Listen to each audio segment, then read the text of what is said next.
families $670 this summer. The House call on the NDP Liberal government to immediately axe the carbon tax, the federal fuel tax, and the GST on gasoline and diesel until Labor Day. The honourable member for Carleton.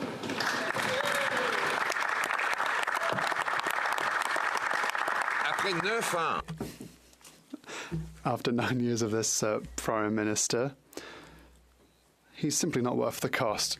The cost of housing's gone up, the level of debt has gone up, inflation has reached historic levels over the past 40 years. Tax increases and spending increases have punished Quebecers' work, but has continued to centralise our country into the hands of bureaucrats and politicians at the federal level. But what is strange and ironic is that this has been with the support of the Bloc Québécois, who claim to be for independence. But they seem to want to depend even more on the federal government by voting for $500 billion of bureaucratic, inflationist and centralising spending. Spending that is not for healthcare, not for old age security, but is for red tape, agencies, consultants, and other parts of the massive and central federal machine here in Ottawa. The Bloc Québécois votes again and again and again to send Quebec's money to Ottawa. They're not fighting for independence. They're voting for dependency. The Conservative Party seeks to reduce the role, the power, and the cost of federal government. So a smaller federal government for Quebecers. We will reduce the cost of government by putting a ceiling on spending, by cutting waste, by reducing taxes, by reducing inflation and interest rate. This means more money in the pockets of Quebecers and less money in the coffers of this centralizing Prime Minister. We're the only party that supports the autonomy of Quebecers and that of all Canadians as well. Our common sense plan is to cut taxes, build homes, fix the budget, and stop crime. And we are proposing that Quebecers see a tax cut on gas so that it's 17 cents a litre over the summer, to at least give them a vacation and spend time in Quebec communities, supporting small, medium enterprises by visiting the country and small hotels that are wonderful in Quebec, and by leaving more money in the Quebec economy rather than feeding this monstrous, obese thing that is the federal government. Mr. Speaker, we need less in Ottawa and more for Quebecers, and that is what our common sense plan here. And we have a party that is behind this, and the other parties, including the Bloc Liberal Party, is against this. The choice in the next election is clear. Either the Liberal Bloc Party that will tax your food, punish your work, double housing costs, and free criminals into the streets, or you have the Conservative Party, the Common Sense Party, that will cut taxes, build homes, fix the budget, and stop crime. That's what common sense is. I'm going to begin with a text message I just got from a small businessman in Ottawa who's opened some beautiful, legendary local restaurants. Fratelli's, which is Italian for brothers, and Roberto's, an incredible pizza shop, a beautiful pizza shop where you can get some wood oven pizza. He sent me this message. Hi, Victor. He was responding to a friend who asked him about a business investment opportunity in Ottawa. He replies, "Hi, Victor, I appreciate you thinking of me.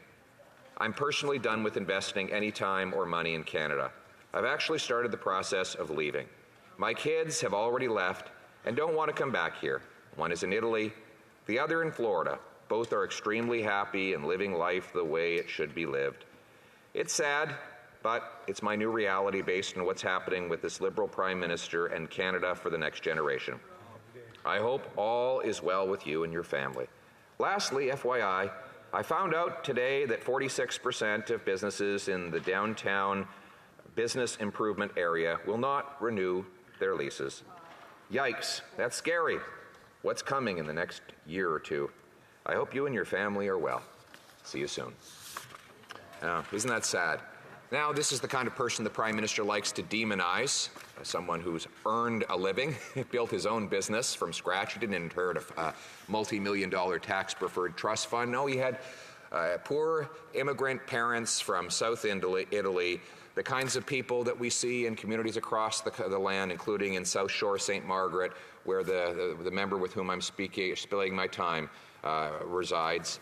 And I know that this is the kind of story that the Liberal-controlled media likes to shut down. For example, I told the story of a Cape Breton couple that had moved to Nicaragua, and the Bell CTV tried to gaslight them and me by claiming that this was all crazy talk. Well, it was actually a story told by the person themselves. Of course, Bell is the Prime Minister's favorite telephone company. They love to get favors from his regulatory arm by giving him a lot of gushing media propaganda. They even publish the propaganda that is regurgitated by Canadian press. They just literally cut and paste the stuff that PMO feeds the Canadian press to write.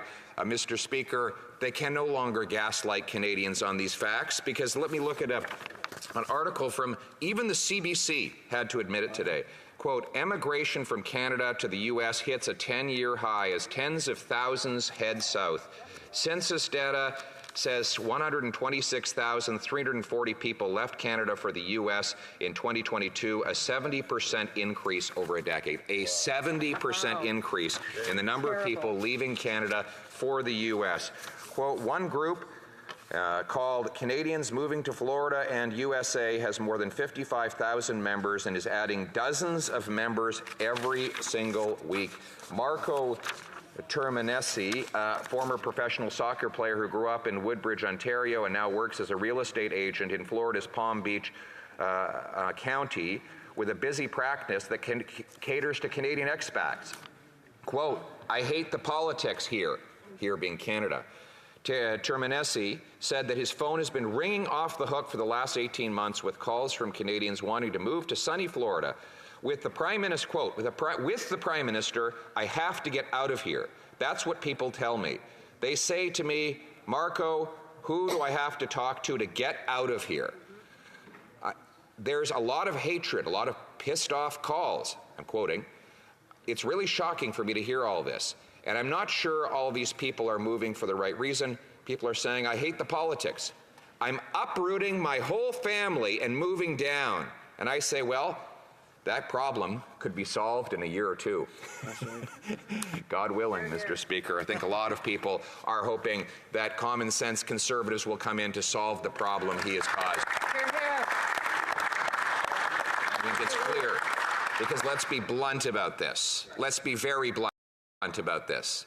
If I am not Prime Minister in the next 2 years, there will be a large sucking sound of Canadian businesses, entrepreneurs, workers leaving this country to go anywhere on planet Earth and escape the doubling housing costs, the quadrupling carbon tax, and the devastating economic policies that are pricing the people out of their own country, Mr. Speaker. That is the reality. It is happening already.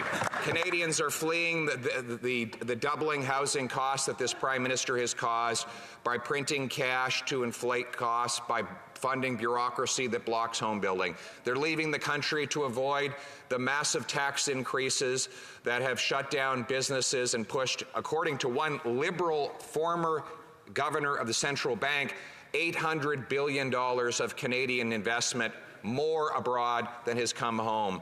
And with all the suffering and misery, the 256 homeless encampments that have popped up in Toronto, the 35 homeless encampments in Winnipeg, the 2 million people lined up in food banks, the 1 in 4 Canadians skipping meals because they can't afford the price to eat, the 76% of young people who say they will never own a home. For God's sakes, can they not at least enjoy a vacation, a merciful vacation from these taxes? That's why common sense conservatives not only want to axe the tax, build the homes, fix the budget, and stop the crime when we form government, but in the meantime, we're asking for a tax holiday on fuel that will save 35 cents a litre and allow families to get in their car, go on the road, do some camping, support the local tourism businesses. Let's bring our money home. Let's bring a vacation for long-suffering Canadians. It's common sense. Let's bring it home. Questions and comments? The Honourable Deputy House Leader. Thank you, Mr. Speaker. I have a very specific question for the Leader of the Opposition, and I would ask that he listen and try to provide a direct answer to this, because I think it's really important, and it pertains to the substance of his motion. So his motion says that the average Canadian will save $670 between now and Labor Day. Now, if you look at the carbon tax, that's 17.6 cents. The federal gas tax is 10 cents. So if you put GST on there, it's 29 cents. So in order to save $670 for the average Canadian, they would have to drive between now and Labor Day 25,842 kilometers. To put that in perspective, Mr. Speaker, if you were to drive from the North Pole to the South Pole, you would still have over 5,000 kilometers left over. You would have to drive 272 kilometers per day between now and Labor Day. Can the member explain where he plans to travel that would account to 272 kilometers per day starting today between now and Labor Day? The Honourable Leader of the Official Opposition. Mr. Speaker, I think the member got confused. He was actually looking at the manifest that lays out the Prime Minister's international island-trotting vacations. And that's where he got all of these numbers. It's his leader that travels those distances to vacation on private billionaire islands in the Caribbean. It's his leader that loves to globetrot around the world to various tax havens where he can enjoy a vacation. We're talking about Canadians enjoying a camping trip by saving 35 cents a litre on diesel, on gas, getting rid of the carbon tax, and then the tax on the tax. This is the one thing he didn't even acknowledge, is that not only do they tax gas, but then they do a carbon tax, and then they do the GST on those two other taxes. The compounding effect of those taxes drives up hundreds of dollars in taxes that Canadians pay every single year. That member thinks it's not enough. He wants to quadruple the carbon tax. We will decide in the carbon tax election what happens. Questions and comments? Question commentaire. The Honourable Member for Victoria. Mr. Speaker, the Leader of the Opposition has been an enthusiastic cheerleader for the oil and gas industry. He fills his fundraisers with their lobbyists and CEOs, so it's not surprising that he has no climate plan. He's not concerned with the fact that many Canadians will have a road trip this summer fleeing wildfire evacuation zones, worried about whether their home will still be there when they get back. And on top of that, he's been going around the country saying he'd also scrap the North Coast oil tanker moratorium. So can the Leader of the Opposition confirm that he would scrap that moratorium, ignoring municipalities, First Nations, anglers, commercial fishermen, and the majority of the people in the District of Kitimat, among many other communities in the North, who wholly rejected any plan to bring crude oil supertankers to the North Coast of BC? The Honourable Leader of the Official Opposition.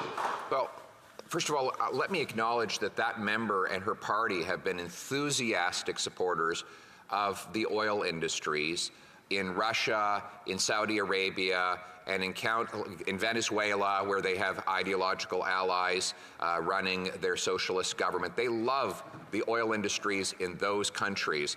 They also don't have a problem with tankers. They support bringing in Saudi and Nigerian tankers to the port of St. John in New Brunswick. So I find it very interesting that they're against putting Canadian energy products on ships and sending them off to market, but they're delighted to have dirty dictator oil arrive at our shores at the amount of 130,000 barrels every single day. It's interesting how wacko you have to be to support dirty dictator oil while shutting down the paychecks of unionized Canadian workers. We stand on the side of bringing home powerful paychecks for our union workers in this country. Very quick question, the honourable member for Rivière-des-Mille-Îles. Thank you, Mr. Speaker.